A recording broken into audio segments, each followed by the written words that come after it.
So we ended the last video by showing this nice table snapshot of 4 different types of goods categorized by whether they are rival and or excludable. So a good that is rival is a good that can be used up. It can't be enjoyed simultaneously by more than one person.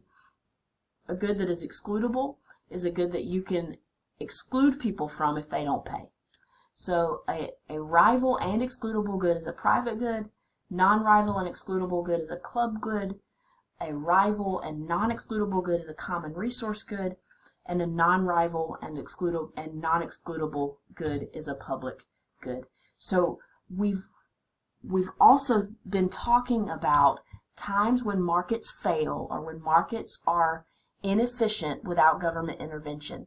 And it turns out that markets are pretty bad at efficiency in the case of a public or common resource good.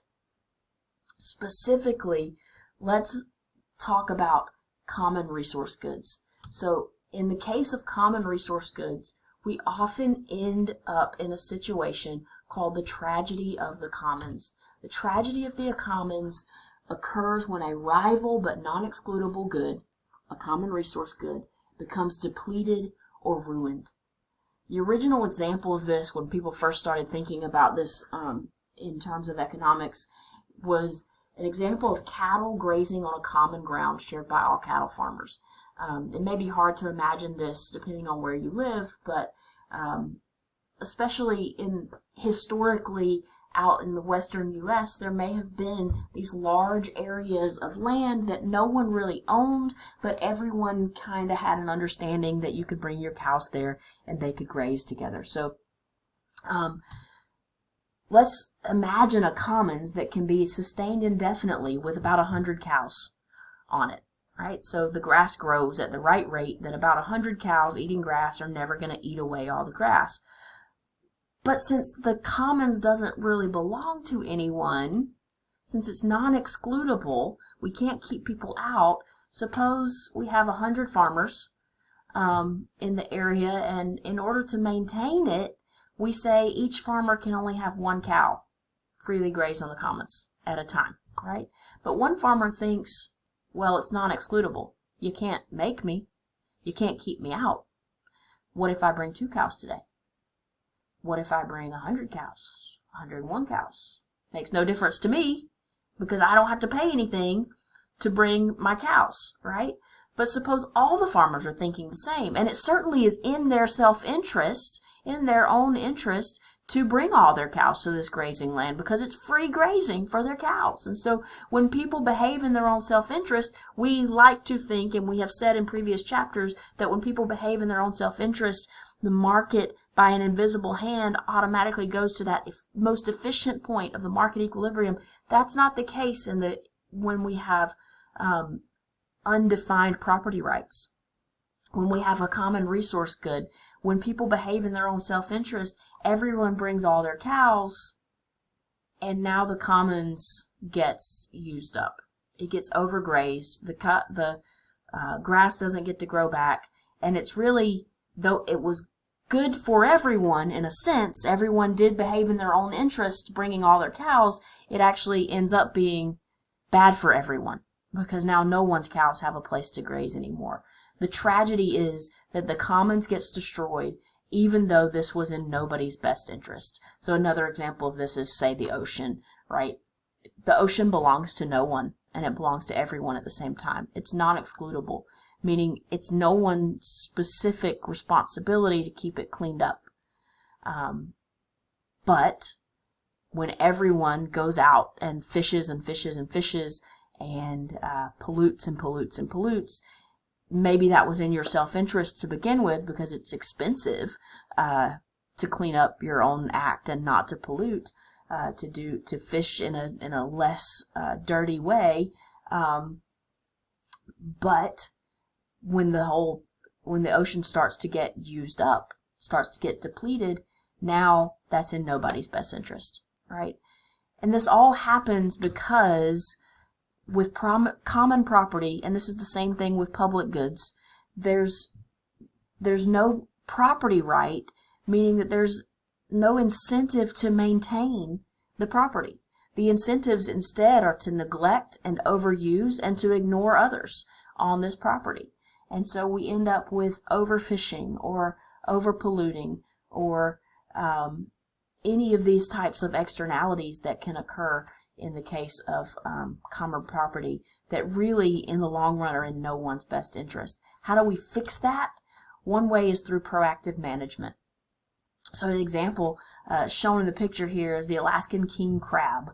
So the Alaskan king crab population has done much better than other types of sea life because the Alaskan king crab have a limited length of fishing season, and there are regulations on how much crab each boat can harvest, and there are regulations on what types of crabs can be harvested. Only male can be harvested, and there are clear punishments for rule breakers.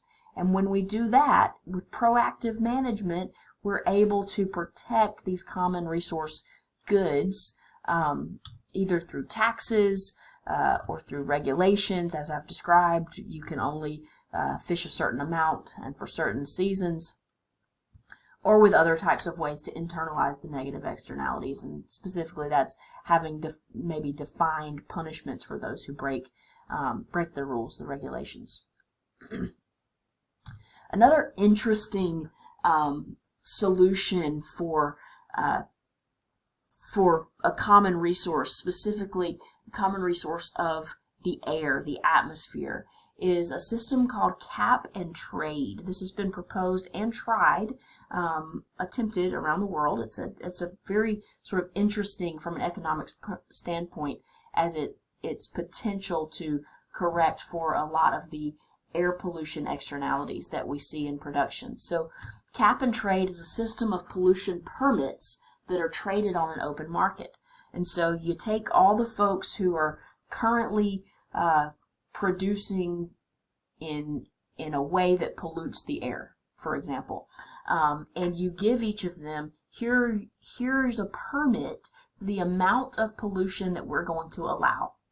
And so, in other words, you put a cap on the amount of pollution you want in your entire region, and then you divide that amount up among your polluting firms, right? And you can divide it in different types of ways depending on how your policy is set, how you decide how to divide it. But you have this cap on overall pollution, and you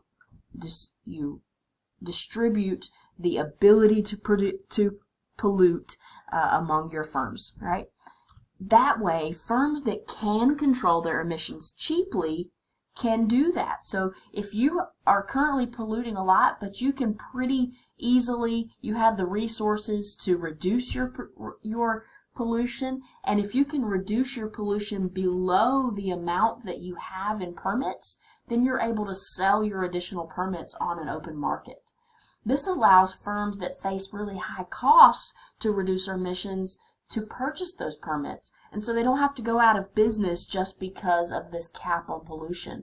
It in a sense creates a property right for pollution, internalizing the externality. So firms that can reduce their emissions will do that. They have an incentive to do that because they know that they can then sell permits and make money in that way. And those who cannot very easily reduce permits have an option other than going out of business or other than paying steep fines to the government. Their option is they can purchase pollution permits from those firms that are able to cheaply reduce emissions. And so this is sort of an interesting option for creating property rights in a situation that generally is a common resource situation, such as the air or the water or the different resources that are often polluted in production processes. And when we can create those property rights, then we have the Coase theorem kicking in, and externalities are then corrected when people have property rights and are able to bargain among each other.